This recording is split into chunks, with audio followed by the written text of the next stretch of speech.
আসসালামু আলাইকুম, সবাই কীরকম আছেন? আশা করি সবাই ভালো আছেন।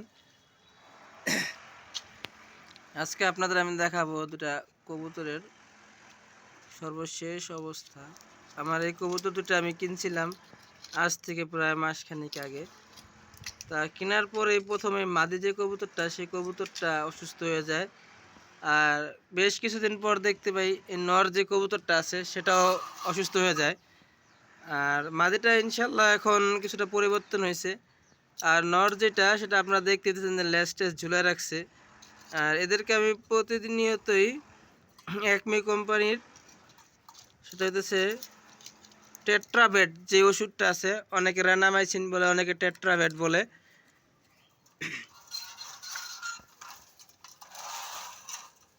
এই ওষুধ খাওয়াইতেছে। সেটা যাতে জিঙ্ক আর লিভার টনিক।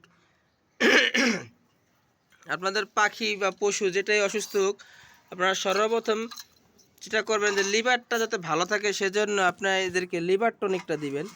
লিভার টনিকটা দিলে কি হয় যে অনেক সময় কবুতর অসুস্থ থাকে, যে কবুতরের লিভার ভালো থাকে সেক্ষেত্রে কবুতর আবার ফেরত আসে। আর যে ক্ষেত্রে আপনার কবুতরের লিভারও নষ্ট, কবুতরও অসুস্থ, সেক্ষেত্রে কবুতরকে আর সুস্থ করানো যায় না। কবুতর কেন, যে কোনো পাখিকে আর সুস্থ করা যায় না। আর সে কারণে আর কি আপনারা প্রথমে লিভার টনিকটা ব্যবহার করবেন, পাশাপাশি অন্য যে ওষুধ ব্যবহার করার তা ব্যবহার করবেন। হ্যাঁ, আপনারা এখন দেখতে পাচ্ছেন যে মাঝে কবুতরটা বেশ সুস্থ হয়ে গেছে। আর টেট্রাভেট যে ওষুধটা, সেটা রেনামাইসিন, টেরামাইসিন, টেট্রাভেট একই উপাদান। হ্যাঁ, আমি কালকে অর্ধেক খাওয়াইছি, আজকে আপনারা দেখুন যে এভাবে অর্ধেক ভাঙলাম, 2 টুকরা হয়েছে।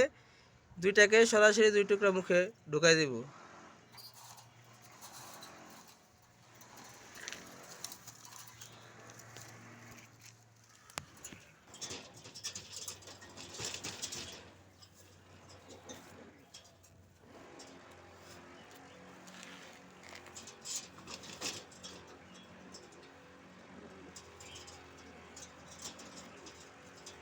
এই যে আপনারা দেখতে পাচ্ছেন কিনা জানি না, দুটোটার ওষুধ খাওয়ানো হয়ে গেছে।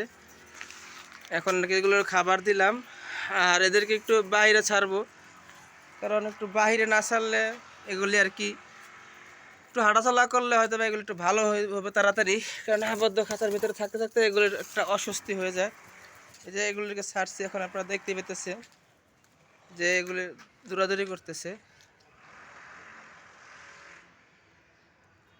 এটা হচ্ছে মাদি কবুতরটা, আর এর ভিতরে যেটা আছে সেটা হচ্ছে পুরুষ কবুতরটা। সর্বপ্রথম অসুস্থ ছিল মাদিটা, মাদিটা অসুস্থ হওয়ার পর এখন ইনশাল্লাহ সুস্থ হয়েছে, আপনারা দেখতে পেতেছেন। আর নর যে কবুতরটা, সেটা এখন অসুস্থ আছে।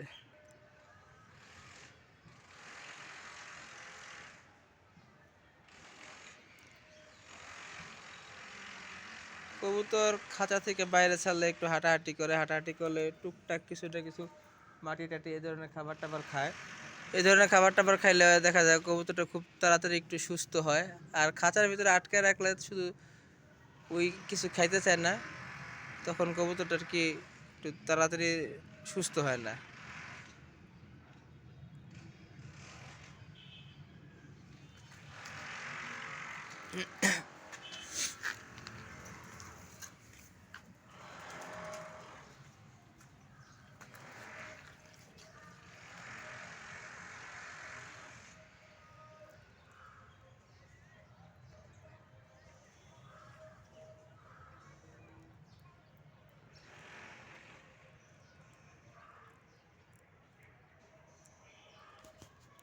কিছুক্ষণ রোদ খাওয়ার পরে এগুলোকে আবার ভিতরে নিয়ে যাব, গিয়ে কালকে আবার লিভার টনিক আর জিঙ্ক সিরাপ প্রয়োগ করব।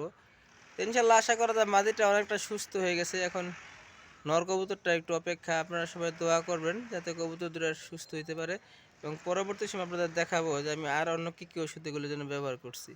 ধন্যবাদ, সবাই ভালো থাকবেন ইনশাল্লাহ। আমার জন্য এবং আমার কবুতরের জন্য সবাই দোয়া করবেন।